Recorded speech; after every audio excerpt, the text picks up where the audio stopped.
Well, joining me now is Susannah Schofield, OBE, a newly minted boxing promoter in the UK with the Boxing Board of Control, with some great news that the first ever all-female boxing card is about to take place, I understand, Susannah, on November the 26th in Sheffield. Welcome to the show. Thank you for having me. And yes, very exciting. We're there. It's filmed. We've got the card, and we're good to go. And as you say, 26th of November. So I'm delighted to be able to be part of this. Obviously, earlier in the year, you came out and said, I'm getting fully involved in this. I want to canonically change it for women. I want to create a career for them. I want to make the changes in women's boxing that aren't being made for women from the men's side, if you like. How tough has it been through the year, obviously with COVID still ongoing, to get this first card out on November the 26th in Sheffield? Well, strangely, Gareth, and it's an interesting thing because I think COVID actually helped women's boxing. And as bizarre as that sounds, there was always the argument that women's boxing didn't sell tickets, and boxing's always been about putting bums on seats. But in lockdown, actually, it wasn't about putting bums on seats. So some women got the undercards, and actually some of those fights were incredible. We saw some amazing fights through COVID. And I think really, actually, it started people saying, do you know what, women's boxing has got a place. And there's always, I fight in a juxtaposition whether I want to say it's women's boxing or it's just boxing and it just happens to be a woman. And I get torn between that because I want to champion women's boxing, but actually it's just still boxing, because I think the two fights, whether you're watching two men that are equally matched go at each other or two women that are equally matched, it's as good a sport as it is, irrelevant of gender. So I kind of sit in there, yes, I want to champion it, but in the same aspect, I long for the day we just refer to it as boxing and it's almost gender irrelevant.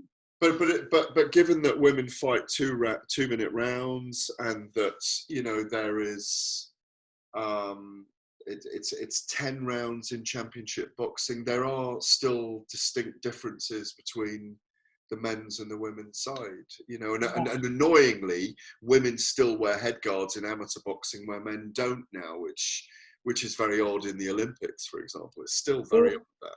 It is, and I think if I'm honest, I think there's a bit of research that needs to be done now. And part of what Unified Promotions will do, which is the company I own, is that we'll start to look at that. So actually, there are some statistics that say women dehydrate much quicker than men because of our breast tissue.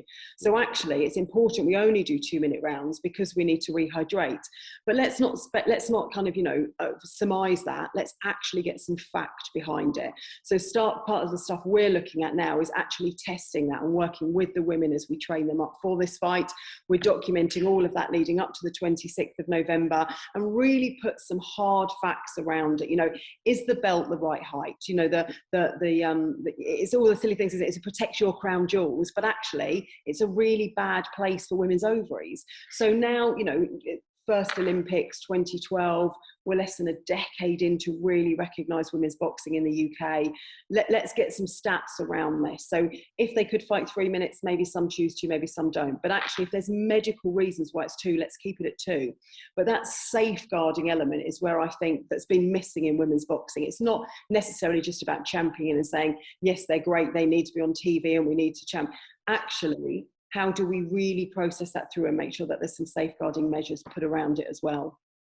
Tell me, because I spoke to Mauricio Suleiman this week for the show, and he was saying that there's, for them, the WBC president, that there's still physiologically, perhaps rather than physiognomically, because I think that's the face, physiologically, there are differences between men and women. So until that medical evidence does change, they will keep it at 2 minutes in WBC fight sanctioned by them. So that's a great thing. It's in your corner now to, if that medical evidence shows that it doesn't affect women over 3 minutes, then all to the good.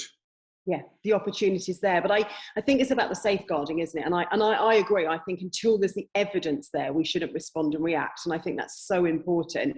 And I think from my perspective, it's how do we put this sport really on an equal playing field? So as I said earlier, it's not just about men or women, it's about boxing.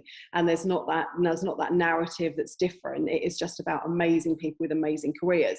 But the trouble is until that really gets the eyeballs on it, then there's not the money in it. So most female boxers have to work. So therefore, it's only the really top end that get to take it completely professionally. And if you go back, like you'll know, Gareth, I have a foot in the football camp as well. So if you look at women's football, that's only really starting to gain momentum now, because actually there's enough money behind it that those female footballers only have to play football. And if you have a sport that's all you have to do to train in, of course you're going to be better. Whereas if you're pulling a full-time job and doing it as a hobby, it's only ever going to be a hobby. So I think the more we can get eyeballs on it, the more we can get equal money into it, and the more we can get, you know, that narrative going around it, then the better the fights will become. So you've got Terry Harper coming on the night, not fighting, but Terry Harper's coming as a guest of honour and might be involved with some of the presentation. I'm going to declare an interest. You've asked me to MC or present the night. Very happy to. Good. I'm holding you to that now. It's on air. I'm holding you to exactly. It. It was agreed before we came on air. Tasha Jonas and $1 Million Crawl are also involved in the commentary team. Cannot wait for that. Who knows? It may even be on Talk Sports on the night as well. But you can watch it on Sporty Stuff, can't you? That's the channel it's on the Sky Sports channel. Tell us all about that and who's on the card so far. So I'm really excited about Sporty Stuff, because I think actually they've taken a pledge to this, and I think they've put some money behind building a sport that's up and coming. And there's been loads of changes in boxing. So, you know, this year especially, hasn't there? We've got DAZN, we've got Sky, we've got BT Sport.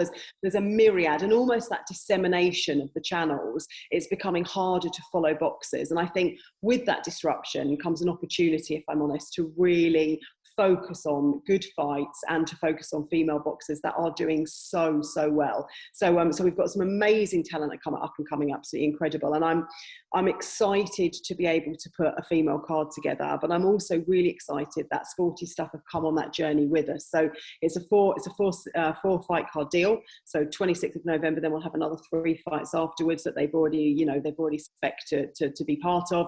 And I think that's important because it is part of a journey now. You know, we might not get 1 million viewers, you know, we might have a small viewer, but actually to be able to say for the first time there's an all women's fight card that's going to be on a Sky channel that specialises in sport is a really good place to be. And I'm incredibly, eternally grateful for them to be part of that.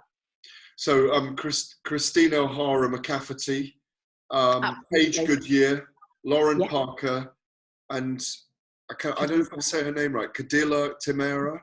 Timera, these are all signed already for the card.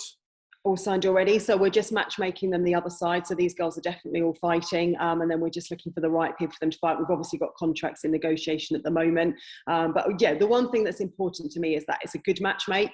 You know, I want these girls to be pushed. Lauren Parker is absolutely incredible and ready to go. Christina's obviously had a phenomenal track record already in Ireland and has an amazing following. Games. Yeah, absolutely, yeah, and she did incredibly well there. Paige, again, absolutely ready to go and has just turned professional, so this is her first fight, but she's done so well in the amateur. And Khadija's interesting, so she's from Senegal, so she's got that moment of actually having to travel over for here. Probably not allowed to really fight in our home country, absolutely not embraced as a female boxer, but this is the platform. She's also an ambassador for UEFA, does a whole load of things around women being able to be in sport. So I think as a card, we have a lovely group of girls there who are really focused. And, you know, Gareth, we've talked before about all women who fight for a reason, and they do. There's always a story, and these 4 women have an amazing story. And from the 1st of November, we'll start to push that story out through Unified and through the social channels. And I'm just hoping that it's enough of a narrative that people get behind them and really want to support them coming forward, because they're 4 amazing women who don't get to just turn off from the day job and just concentrate on boxing. They've got other stuff that they have to focus on too, but ultimately they're there and ready to go. We cannot wait for it. And more importantly, or just as importantly, you're fighting for them too. We wish you all the best. And I will try my hardest on the night, November the 26th in Sheffield, on Sport. Yeah, on the Sky platform. It's up there if you go through the channels. And the first of many. It's great to speak to you tonight, Susannah Schofield, OBE, bringing your brilliance from business into the boxing world, into the sports world. Thank you so much for joining us tonight. Thank you, Gareth. It's been a pleasure.